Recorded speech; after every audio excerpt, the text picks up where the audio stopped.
Нет дороги в Норильск. Мы находимся далеко за пределами.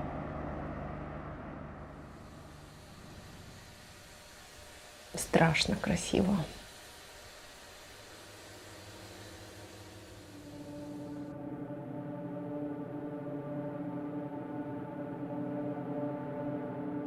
Norilsk is a city located in Russia, 400 kilometers north of the Arctic Circle.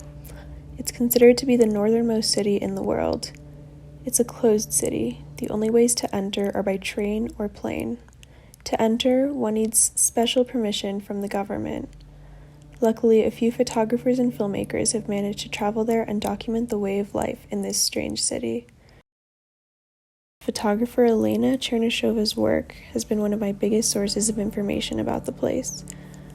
Filmmaker Victoria Fiore also traveled to Norilsk after 2 years of calls and negotiations. She described the city as a mysterious place stuck between a Soviet past and a dystopian future. Но вот большинство людей не знает, что Норильск построен на костях. А это действительно так. Построен он на костях, зэки сюда.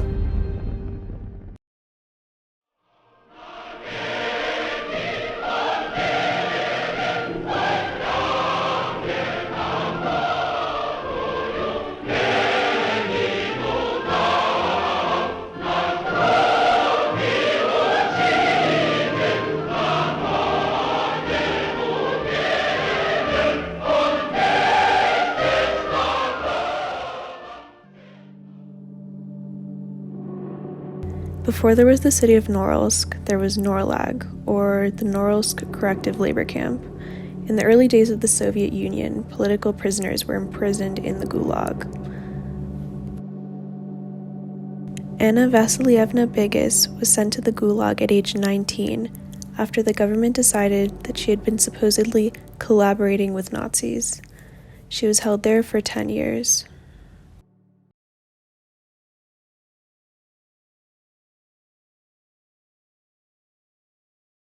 In her essay An Ode to Geraniums, artist Hande Sever talks about her parents' experiences as political prisoners in Turkey in the 1980s. They were members of the student movement and of the Communist Party of Turkey. Her mother used to grow geraniums as a symbol of resistance and solidarity. In prison, she couldn't, so she found strength in growing bean sprouts instead. Her mother, like many, found her own ways to persevere. But their government was still intent on silencing these groups by keeping them in military prisons. This silencing is something we see across countries and decades, in the Soviet Union, in Turkey, and in Chile.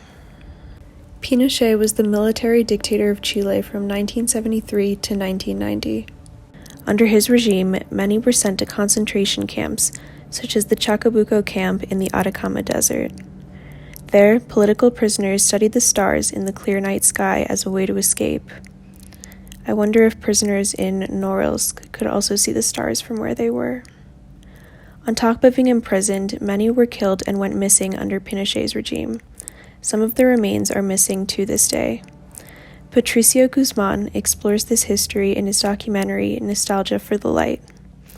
Nowadays, because of its clear skies, the desert contains the biggest telescopes in the world. However, like the city of Norilsk, these telescopes are built on the bones of political prisoners and buried history.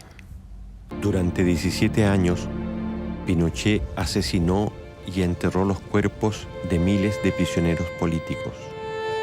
Que ojalá los telescopios no miraran solo al cielo, sino que pudieran traspasar la tierra para poderlos ubicar. Я не знаю, я на это не обращаю как-то вообще внимания, то есть кем город построен и как. Знаю, что он построен, как обычно, ради того, чтобы добывать что-то, то есть много городов действительно построены так. Ехал сюда на Норильск по комсомольской путевке, когда только комбинат строился здесь. И он у меня работал именно шахтостроителем, строил эти шахты. И, соответственно, я уже третье поколение, которое вот именно работает. Сын у меня учится на горном инженере, это уже будет четвертое поколение. Norilsk sits on the world's largest deposits of nickel, copper, and palladium. In 1936, the USSR put prisoners to work constructing a metallurgical complex that became the biggest in the world and is now worth about 2% of Russia's GDP. 60% of the city's current population works in the industrial complex.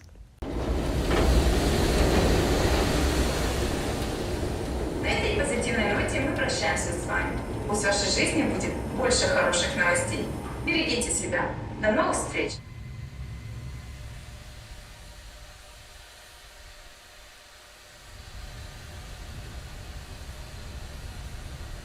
Диоксид серы, когда облако газов висит, получается, наверное, это кислотный дождь. И влияние на растения, вот оно губительное. Эти мертвые деревья – это явно последствия вот этих выбросов. В вдыхании этих паров появляется кашель.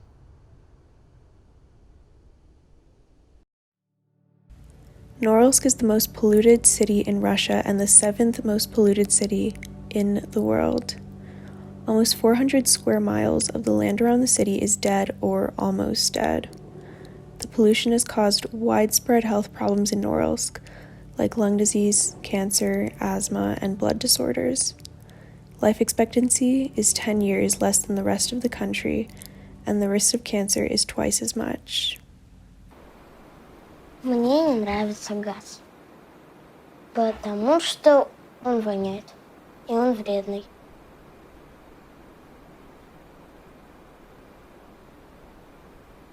Ну, я начинаю кашлять, у меня кружится голова, живот болит. Я бы хотела жить в другом месте. Боюсь полярной ночи.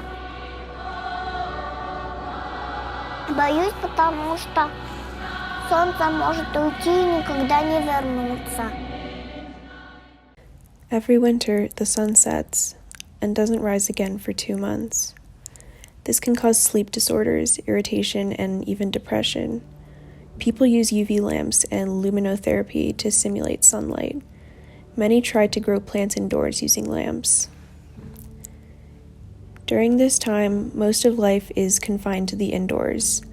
If the temperature is too low, children are forbidden from going outside at all. It can stay this way for months. But what happens in the summer? The opposite. The sun doesn't set at all. It can be hard to escape the light and fall asleep, but people manage to get used to it. During the summer, everyone spends as much time outside as possible. There aren't many green spaces nearby, so people make the most of urban and industrial areas. In the tundra, a 3-day celebration is held, where people get into teams and go all out with sports and activities. If there's one thing the people of Norilsk are best at, it's making the most of their situation. Even in the winter, people find unbelievable ways to have fun, like ice swimming. And once a month, volunteers even organize a disco. Norilsk is the most depressing place on Earth. At least, that's what I keep seeing online when I look up information about the city.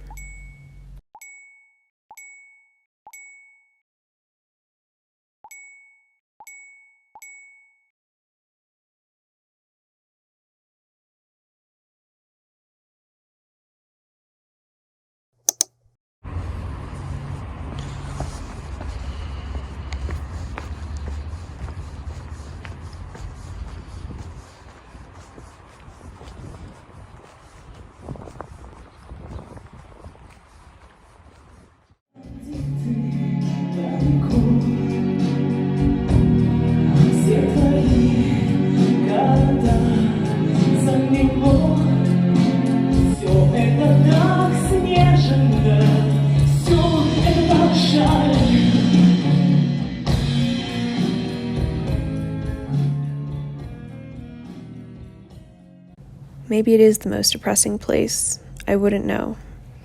but I get the sense that a lot of the people there are actually pretty happy. They love their city despite its harsh conditions. A few quick searches led me to YouTube channels and Instagram accounts run by residents of Norilsk. Many wish to document the unique beauty of their city and to fight the misconceptions that it's such a depressing place. Victoria Fiore said that what really makes Norilsk extraordinary is its citizens' obvious pride in surviving against the odds. Residents consistently say they deeply love their city. Wedding photos are taken at gas-shrouded factories, and groups climb mountains to admire the view of refineries. Eventually, I realized I loved the city too, with its surreal, decayed charm. However, lots of the city's younger inhabitants long to get out and find jobs elsewhere. To the young and adventurous, Norilsk can feel small and isolated.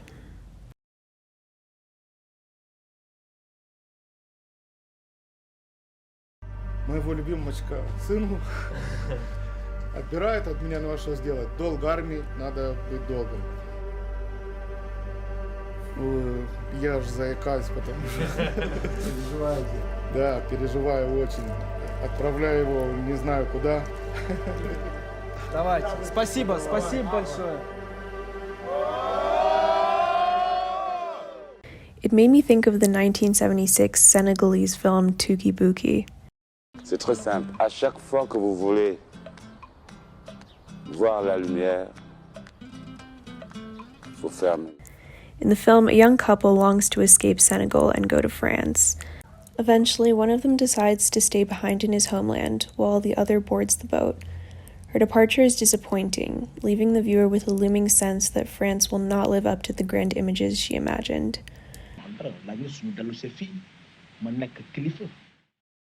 Perhaps people feel the same way when they leave Norilsk. Sometimes, leaving is the only way to realize how much you love a place. Я по тебе сильно буду скучать. Я буду скучать по тебе, по своим друзьям. Знаю, что даже если я умру в армии, я буду героем. You might be wondering why I'm making this video. Why I, a person who's never been to Norilsk or even talked to someone from there, am trying to teach you about it. I can't give a good answer to that. In 1966, Alfred Klaw made his first film called The Intrepid Shadows. The film was funded by the National Science Foundation and the University of Pennsylvania as part of a research project. After making it, Klaw requested a copy to show to his Navajo community. Unfortunately, there's evidence suggesting that Klaw might have never received the copy he requested. Meanwhile, the film was screened several times without informing him. We see this situation far too often. Individuals and groups being used as specimens to observe and ultimately losing ownership of their own narratives. As an outsider, I have to challenge myself to learn about Norilsk, this strange, unique city, in a way that doesn't reduce it to a specimen made for my study.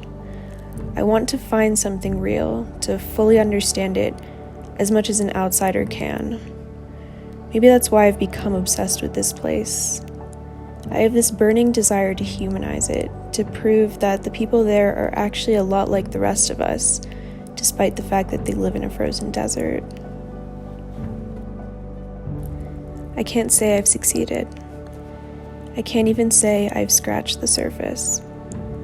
Chances are it'll always be a bit of a mystery.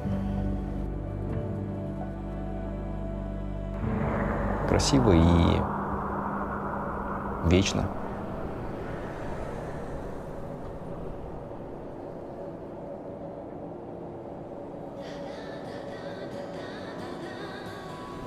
Мне нравится здесь.